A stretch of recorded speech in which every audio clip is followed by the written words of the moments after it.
नमस्कार, आप सबको स्वागत है इस नए पॉडकास्ट पर।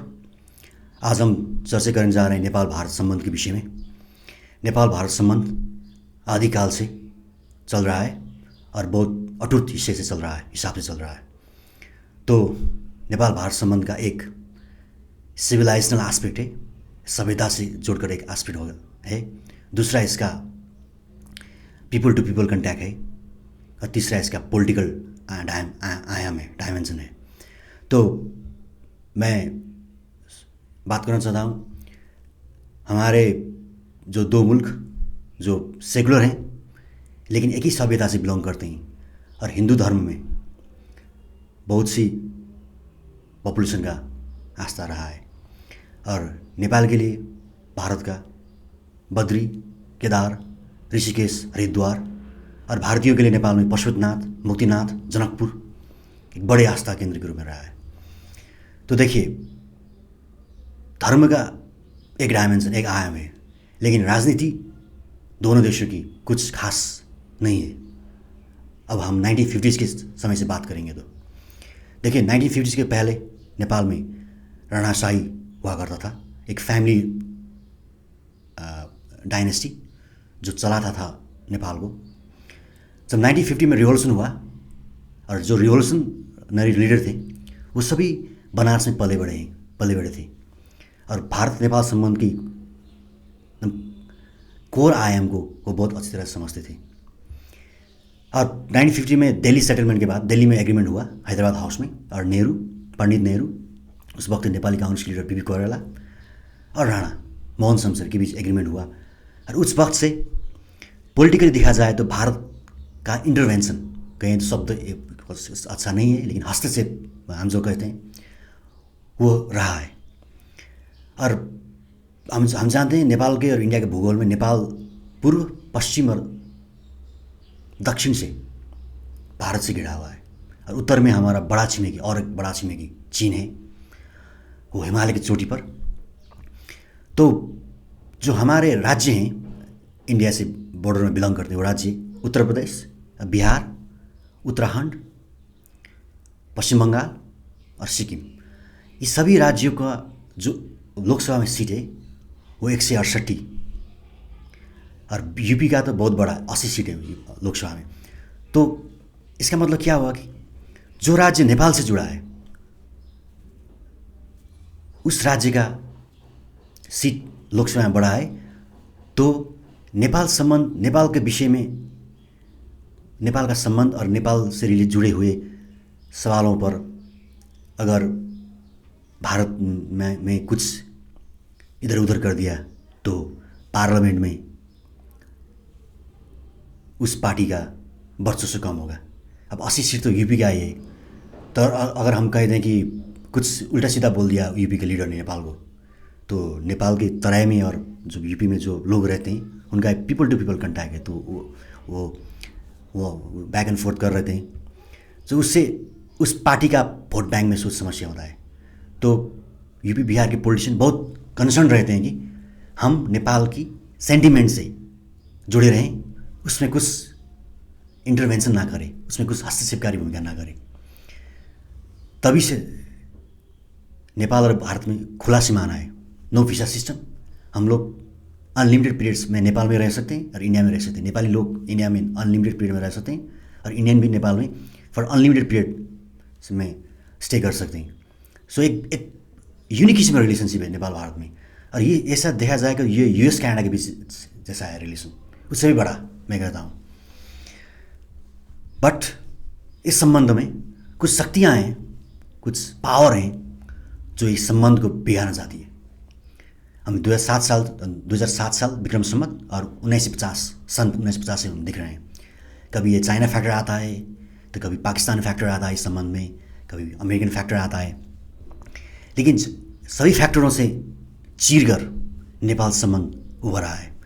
अब हम सभी को पता है 1999 में दिसंबर में प्लेन हाईजैक हुआ। वो प्लेन इंडियन एयरलाइंस का प्लेन, वो काठमांडू से दिल्ली जा रहा था, लेकिन कुछ आतंकियों ने उस प्लेन को हाईजैक किया और उसको डाइवर्ट किया अफगानिस्तान के कांधार में। और जिस आतंकी को इंडिया ने एक से उस पैसेंजर के लिए, उस इंडियन एयरलाइंस के पैसेंजर के लिए छोड़ा था, वो अज़हर मंसूद, वो छूटकर उसने जैश ए मोहम्मद नामक संगठन का निर्माण किया और उससे भारत के सीरीज ऑफ स्ट्राइक्स, अटैक्स उसने किए उस पर। तो बहुत सेंसिटिव है संबंध, नेपाल भारत संबंध में ओपन बॉर्डर है। अब नेपाल कंपेरेटिव देखा जाए तो नेपाल एक गरीब मुल्क है भारतीय तुलना में। अब दोनों ही देश करीब 5-6 साल के अंतराल में, एक ब्रिटिश से इंडिया और एक राणा से मुक्त हुआ, लेकिन नेपाल का इकोनॉमी उतना बेटर परफॉर्म नहीं कर रहा है। लेकिन भारत का इकोनॉमी आज देख रहे हैं तो दुनिया में 2.5 ट्रिलियन इकोनॉमी है, वर्ल्ड का 4th लार्जेस्ट इकोनॉमी, और वर्ल्ड में 4th लार्जेस्ट आर्मी का हैसियत रखता है। लेकिन नेपाल एक माउंटेनियस मुल्क, एक गरीब मुल्क, सरकार यहाँ पर बदले हैं। देखा जाए पिछले 30 सालों में लगभग 35 से 40 सरकार यहाँ पर परिवर्तन हुए हैं। तो बहुत पॉलिटिकल इंस्टेबिलिटी है नेपाल में, और इस पॉलिटिकल इंस्टेबिलिटी में बहुत शक्तियाँ इसमें अपना वजूद स्थापित करने के लिए। जैसे हम देखते हैं लास्ट टाइम नेपाल में एक प्रोजेक्ट आया, उसका नाम था मिलेनियम चैलेंज कॉरपोरेशन, MCC। वो विशुद्ध एक डेवलपमेंट प्रोजेक्ट था अमेरिका के लिए। अब हमको पता है कि अब जब नरेंद्र मोदी का उदय हुआ 2014 में भारत में, तो नरेंद्र मोदी, उनका जो पोस्चर है वो मानते हैं कि हमें ईस्टर्न विजडम चाहिए, हमें पूर्वीय विवेक चाहिए और पश्चिमी तकनीक चाहिए। ईस्टर्न विजडम और वेस्टर्न टेक्निक, उससे उन्होंने भारत को एक नई ऊंचाई दी गए पिछले 5-7-8-9 सालों में। तो उस टाइम से हम देख रहे हैं नरेंद्र मोदी जब पहली बार प्रधानमंत्री हुए तो नेपाल में उन्हें विजिट की। तो 17 साल से नेपाल में कोई विजिट नहीं हुआ था इंडियन प्रधानमंत्री का नेपाल में। तो उन्होंने वो वैक्यूम तोड़ा और संबंध को एक नई सिरे से शुरू करने के लिए एक अप्रोच एक इनिशिएटिव स्टार्ट किया। तब भारत नेपाल में उस समय संविधान के निर्माण में नेपाल में बहस चल रहा था। तो कुछ शक्तियाँ ने इसमें खेली और भारत ने अपनी गलत रिपोर्टिंग से नेपाल में नाकाबंदी की, इकोनॉमिक ब्लॉकेट लगाया, बहुत आउटक्राई हुआ नेपाल भारत में। तो अल्टीमेटली उन्होंने वो ब्लॉकेट विड्रॉ किया। तब से अब तक अप्स एंड डाउन, आरोह अवरोह से चल रहा है नेपाल भारत संबंध। अब देखिए, नेपाल के लिए यूपी और बिहार बहुत बड़ा स्टेट है, लगभग 22-23 करोड़ उसमें पॉपुलेशन है, तो बहुत बड़ा इकोनॉमी। और हम लोग इतना बड़ा इकोनॉमी भारत हमारे सामने है, तो हम नेपाली लोग ने उस मार्केट का उतना अच्छा एडवांटेज अब तक लेने में ढिलाई सुस्ती की, और कहता हूँ कि अब तक ले नहीं सका है हम लोग। तो हम ऑलमोस्ट 70-80% गुड्स इंडिया से हम इंपोर्ट करते हैं। तो हमारा इंडस्ट्रियल डेवलपमेंट कुछ सालों से बहुत डिग्रेड हो रहा है। अब उसमें माओवादी इंसर्जेंसी का भी कुछ रोल है। लेकिन सूचना प्रविधि में और टूरिज्म में हमारा बहुत पोटेंशियल है, और भारतीय टूरिस्ट नेपाल में का आना जाना तो सालों से चल रहा है। अब अभी देखें तो कोविड के बाद भी इंडियन टूरिस्ट का फ्लो नेपाल में बहुत अच्छा है। तो संबंध का मल्टी डायमेंशन आए हम टूरिज्म में कह सकते हैं, धर्मों से कह सकते हैं, पॉलिटिक्स से कह सकते हैं, बिजनेस टाई से कह सकते हैं, मैट्रिमोनियल रिलेशनशिप से कह सकते हैं। सो इतना बड़ा टाइज है, और हम लोग मैनेज कर नहीं सक रहे हैं नेपाल भारत संबंध को।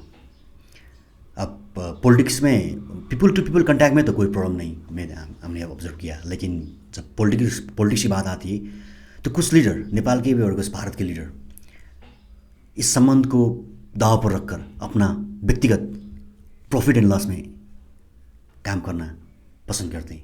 उसी से नेपाल का भी अंडर डेवलपमेंट हुआ है, और भारत भी अपने उस लक्ष्य तक पहुंचने में कुछ कठिनाई महसूस कर रहा है।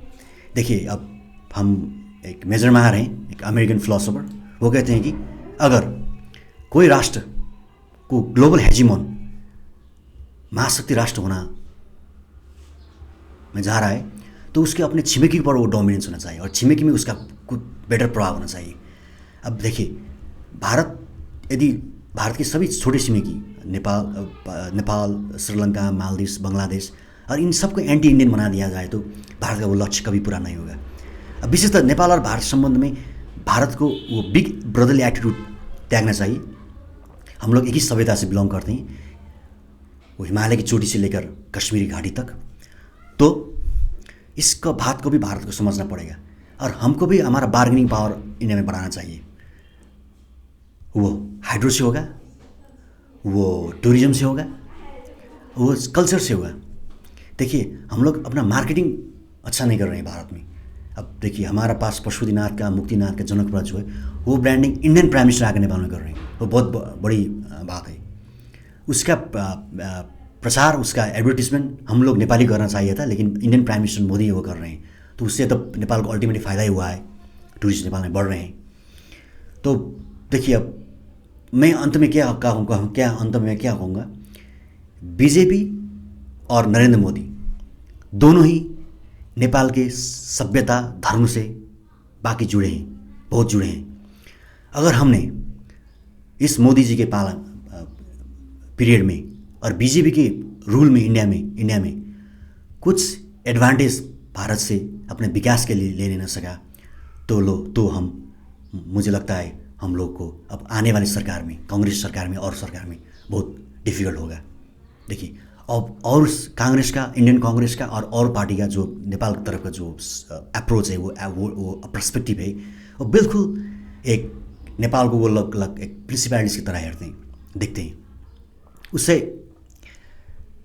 नेपाल की सोवरेंटी और टेरिटोरियल इंटीग्रिटी में बहुत प्रॉब्लम हो जाता है। तो मेरा मानना है कि हम लोग मोदी से पर्सनली और इंस्टीट्यूशनली और कल्चरली हमको ज़्यादा से ज़्यादा इंगेज होना चाहिए। अब भारत प्रगति के पथ पे विश्व रंगमंच में अपना जज्बा दिखा रहा है, तो उसमें हम लोगों को फ़ायदा लेना चाहिए। Thank you so much.